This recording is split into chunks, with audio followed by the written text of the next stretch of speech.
Hi, welcome back to my channel. My name is Nick. Let me quickly check if everything is okay. If you're new to the channel, kindly click on the notification bell icon and also subscribe. Actually, subscribe before you click on the notification bell icon.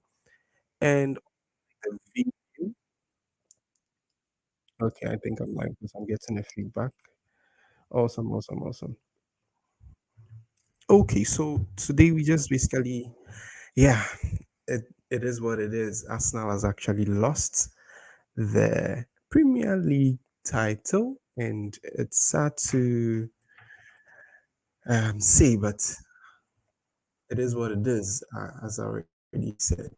So we are quickly going to go through the statistics. I'm going to compare Arsenal's season this season and then the previous season, which is the 2021-2022 season. Officially, Manchester City have been counted as winners of the Premier League for the 2022-2023 season. And I know that is not going to go down well with a lot of Arsenal fans, especially they were leading the league for about 90 plus percent throughout the season. They were leading with even 11 points clear. But it's actually a progress. I personally think it's a progress that Arsenal has made. They've made some really significant progress, especially um, even though their goal last season was to get to top four, which they couldn't, but they ended up with fifth, and this time around they were actually challenging for the title. Now, let's be honest, a lot of people didn't expect us now to challenge for the title this season, right? They didn't expect that they could challenge for the title. Actually, a lot of people came at them even before the season started that they don't think us now will even end top four. They'll be below top four. But if they ended up challenging for the title, then I think it's a good thing, right? Now, there's a link in the description if you want to join me so we discuss this and you also want to, I mean, event, maybe event is not the right word, but if you want to join me, we discuss how the season has gone, sorry, how the season has gone, you can actually click on that link and I will just bring you in. So let me see. Yeah. So as I said, we are going to be comparing the statistics of last season and this season, and we are going to see where we improved, where we did not improve. But I think it's a good lesson for us now. Hopefully, they should come back strong next season. Especially today, watching the match against Nottingham Forest, which was an away match. Edu was in the stands, and he didn't really look excited as he watched on for the guys to struggle. He didn't really look excited about what was going on. So that would be actually a motivation for them. So we're going to be looking at the statistics, and I have some statistics on my screen. This is the 2020, 2022, 2023 season. And sorry, if my voice is not that good. I have a bit of a cold, but I just decided to bring you this. So 2022-2023 season, you could see that out of the total matches that needs to be played, which is 38, Arsenal has actually played uh, their 37th match, which was this evening. And when we look at that, Arsenal has actually won 25 matches compared to last season's um, 22 matches. So there's an improvement of just winning what 3 matches extra. Then when we go to the number of losses, actually Arsenal lost less matches this season compared to last season. So this season actually Arsenal lost just 6 games. Um, but last they actually lost 13 games. So I think Atita has actually improved. Let's just give him that he has actually improved. And last season, even though they scored about 61 goals this season, they have about 83 goals bagged, which is an impressive thing. Now, talking about goals, we're going to be looking at the statistics for the number of goals that have been scored by the team. And the unique thing is that Arsenal have actually had a lot of their players scoring some number of goals. So almost every uh, player. at Arsenal has actually scored some goal. So let's quickly look at those that statistics. So look at the top scorer. Gabriel Martinelli is the top scorer for Arsenal, and he has 15 goals. Martin Odegaard, even though he's a midfielder, has also scored 15 goals this season, and I think that is very, very impressive. Bukayo Saka this season has scored 13 goals compared to last season when he scored um, 11 goals. So he has 13 goals in his name. Two of them are actually penalties. And then Gabriel Jesus has 10 with one penalty goal in that 10. We'll be looking at the assist statistics also later. We'll be looking at the assist statistics also later. Then when we keep Leandro Trossard, even though coming, I think Leandro Trossard's number of goals also tallies from when he was at Brighton. Then we have Granit Xhaka having 5 goals. Edwin Ketia, when he stood in for Gabriel Jesus, when Gabriel Jesus had that injury during the World Cup, has been able to bag 4 goals. And then we have Gabriel, the defender, also scoring 3 goals. And then Reece Nelson has also scored 3 goals. Thomas Partey 3 goals. And the list goes on and on and on and on and on. And even the new comer, Jorginho, has also scored some goals. Saliba has scored 2 goals. Ben White has scored 2 goals. Shevchenko just 1 goal. Rob Holden has scored 1 goal, which was the City goal which brought the scoreline to 4-1. So I think the guys have been impressed. Let's just give it to them. I personally don't think they've bottled it. Actually, they've been impressive this season, and we are just going to give them that. So they've not bottled it. This is just a step in the right direction, personally, and I think once they started this way, they are going to achieve more. Now there needs to be serious work at us now. They need to step up in terms of transfer. So this season, um, at the end of the season, we realized that squad depth was not so impressive, but Saliba's injury was not so impressive. So I think that some people argue that that has actually cost us the title, but I beg to differ on that because I don't think Saliba's injury caused us the title. There were some inconsistencies in terms of tactics and a whole lot. So I don't think Saliba's injury can be used as a basis to say that um, we lost the title through that. So let's quickly go on to the statistics. So comparing the statistics, we've played 37 games so far. We've won 5 of them, lost 6 of those games compared to last season where we lost 13 um, games and we won 22 and still ended up finishing fifth this season, even though we're leading the league table for about 93% plus throughout the season. We lost it to City because we lost to Forest. The thing ended when we lost to Southampton, actually, personally. It ended when we lost to Southampton. So let's not make a fuss about this. The league ended when Arsenal lost to Southampton. It's as simple as that. Okay, it's as simple as that. But let's just go prepare, do our best during the summer, add some top class players, and come back to challenge again. People on social media or on the internet will say that, oh, City are not going to back down now season, definitely City then the Liverpool will pick up because they'll be bringing in more players. They are going to be reinforcing their midfield. They are going to rectify their midfield issues.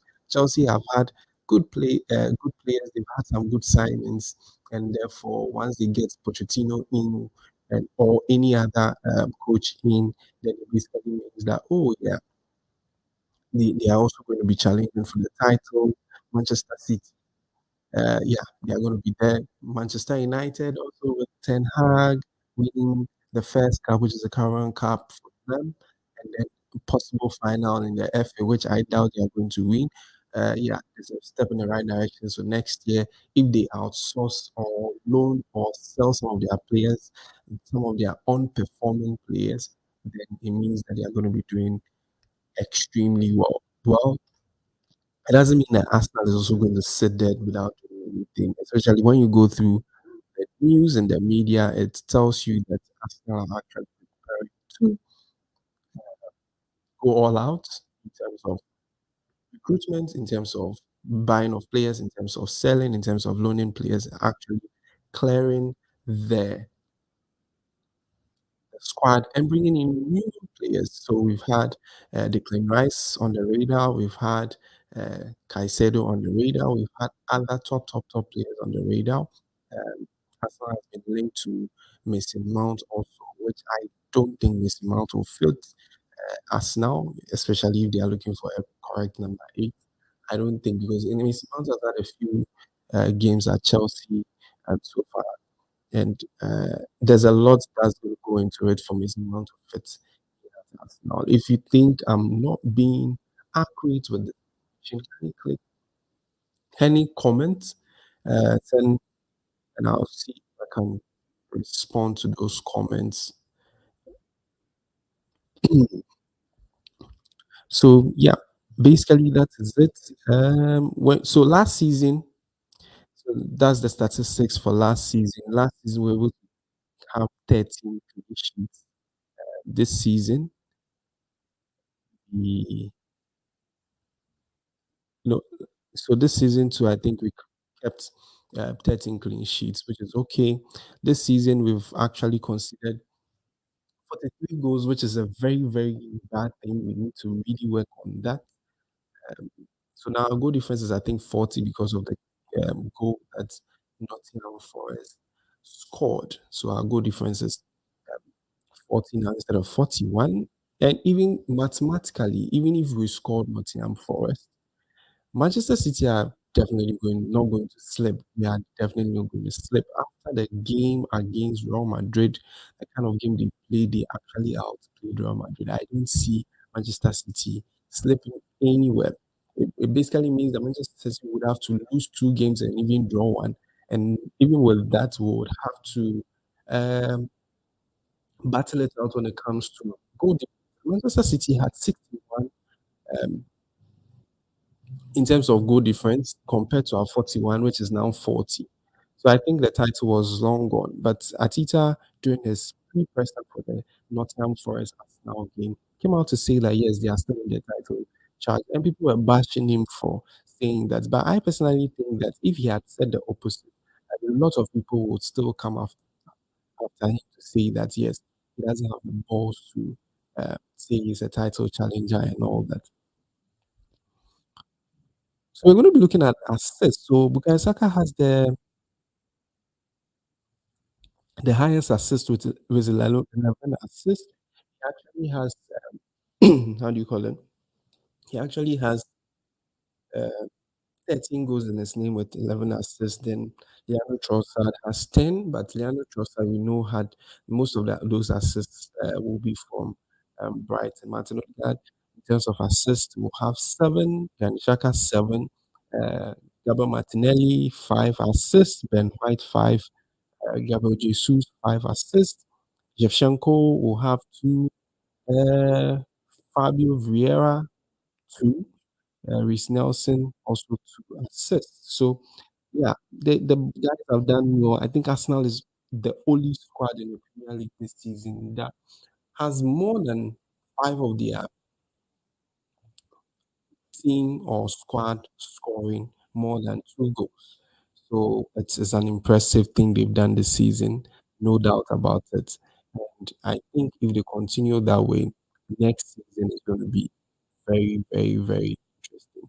And there's a link in the description. If you want to join me, kindly just click on the link and then you will join me live. And if you have any issues or concerns and you want to actually share how it has gone so far with us now, feel free to do so.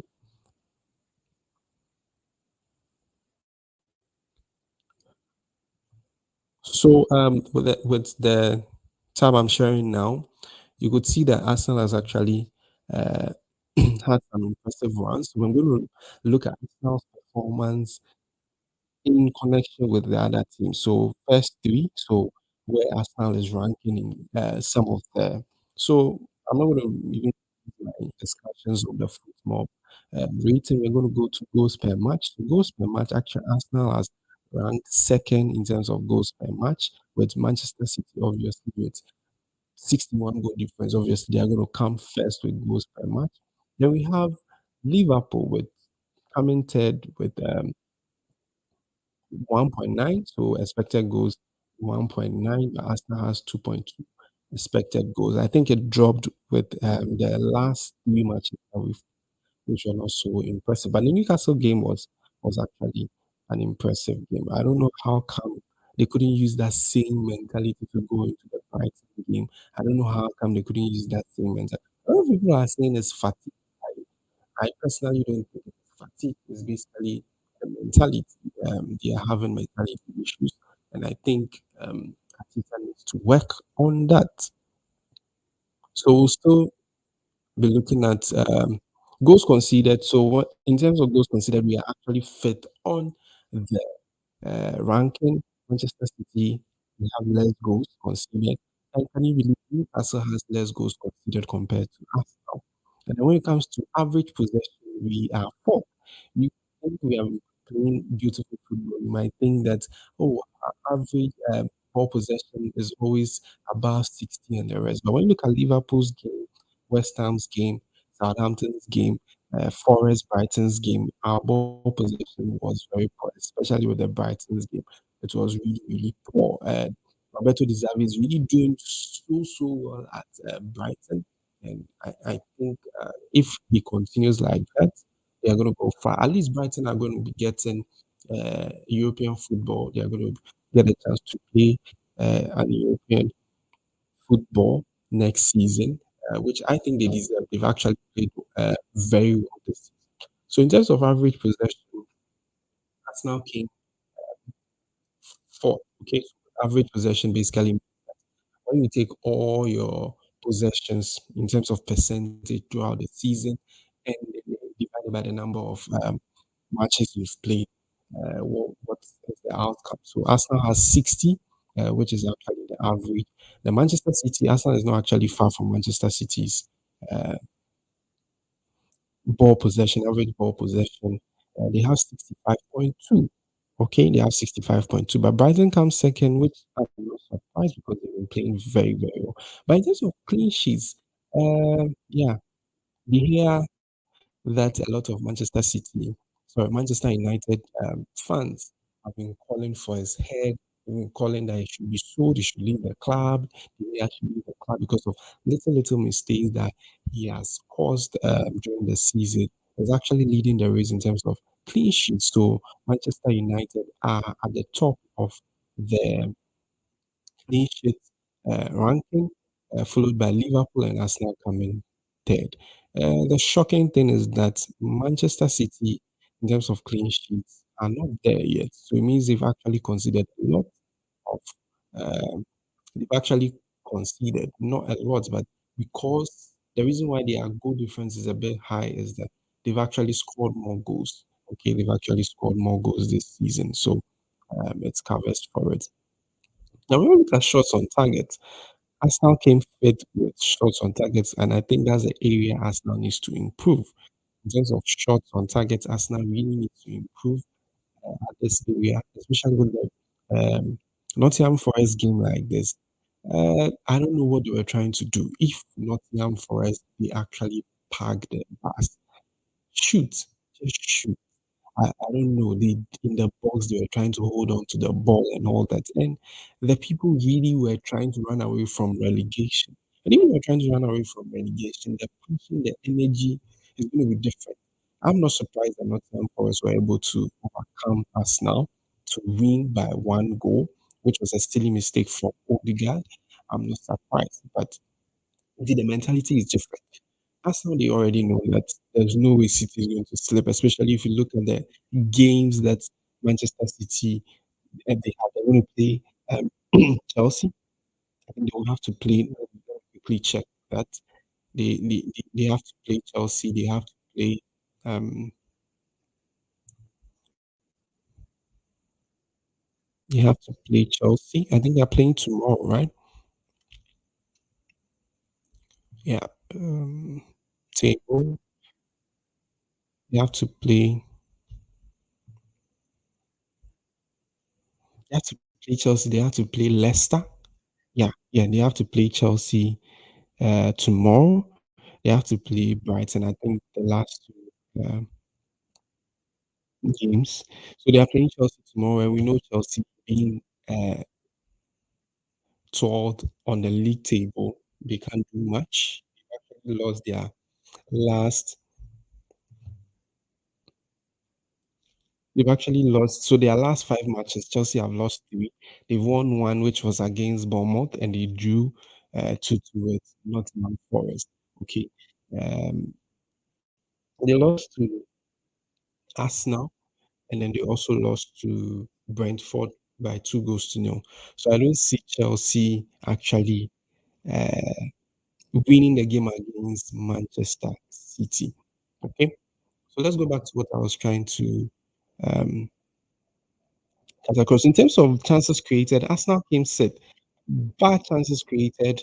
I don't know if it was fatigue, but Liverpool actually, interestingly, are topping this. And the reason I'm saying that is if you watch the game between Liverpool and Arsenal, the pass from Mo Salah for Firmino to score was really impressive. So I'm not shocked that Liverpool are actually topping the charts on this one.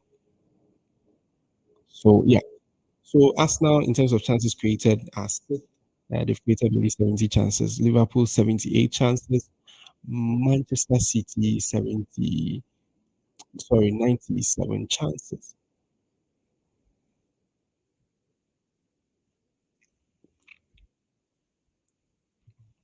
Yeah. So yeah, basically, so let's not go out there and be bashing at it. Let's not go out there and be bashing the players. Playing Bukayo Saka, for example, played throughout the season. He has played throughout the season. There were just, I think, 2 or 3 games that he didn't start, but he has actually played all the games, which is actually a very good thing for a 23-year-old, 22, 23-year-old playing throughout without injury. The person that I'm worried about this season is Thomas Partey. Thomas Partey has actually hasn't been so impressive in terms of his distribution and all that. I don't know what exactly is going on with Thomas Partey. I've not been so impressed with Thomas Partey. And then I don't know if it was the impulse of coming on the team. Um, Trossard, the first 3 games were so impressive, but the latter games that he has started was very, very poor. Even the ones that he came on, he couldn't really affect the game that much. So I don't know. I just don't know. But we've done well. Arsenal, they've done very, very well. So if you look at big chances missed, obviously Arsenal seventh. Okay, Arsenal is seventh. Accurate passes per match, Arsenal is fifth with Manchester City coming first. So I think Manchester City they deserve it because in terms of the ranking, they are most of this um accolades or most of this data, they are in the first three of it. So in terms of accurate passes per match, Manchester City is leading with Liverpool second and Arsenal fifth. In terms of accurate long balls per match, Arsenal is 15th. So our long balls are not so impressive. So that's an area we actually need to improve. Okay, Liverpool are first in terms of long balls, and Manchester City obviously coming second. Crosses this time around, Newcastle are leading in terms of accurate crosses per match. So I think that's what has actually helped them to be able to get to where they are, which is being third on the league table and also playing in the Champions League next season. Penalties are awarded. Manchester City has most penalties awarded, followed by shockingly Brentford. So Brentford has a lot of, and they had 8 penalties awarded this season, but Manchester City had 10 penalties awarded. Arsenal had only 4 penalties awarded. So yeah, clearance Arsenal has been poor. in terms of clearance, in terms of penalties considered. Arsenal has also been very, very. Uh, they are 10th actually. Saves per match, Arsenal is 15th. So uh, we really need to step up. Okay, in terms of fouls, oh, this is not a good area that I want Arsenal to be. So Arsenal, they are 17th. In terms of yellow cards, Arsenal had or they came 16th out of the 20 clubs or teams that were playing. So basically, that is it for the statistics. As I said, this season is an improvement. Let's embrace it and work hard towards the next season. If you are new to the channel, kindly click on the subscribe button, click on the notification bell icon so that anytime I post a video, you won't miss a video. And I'm going to be ending the stream now. Later tomorrow, I'll be bringing news from most of the teams, especially the teams that are looking out to bring in premium players like Arsenal, Liverpool. Chelsea, I doubt if Chelsea will also be looking into the transfer market. What they'll be looking into will be selling some players, but I doubt if they'll be looking into the transfer market this season because they've actually done their transfers in the January transfer window. But let's see if we are going to sell players to actually make up for FFPs, then I think they will also be buying some more players. Some players have actually been linked to Chelsea. We'll be looking at all that. Uh, we'll be looking at all that tomorrow, God willing. And if you're new to the channel, can you like the video, click on the subscribe button, and also click on the notification bell icon when you do that, so that anytime I post a video, you will not miss it. Thank you very much. I need to end the stream because I'm really struggling to talk because I have a little cold and that I'm dealing with, but I just decided to do this. My name is Nick, and thank you for joining me. See you next time. Bye bye.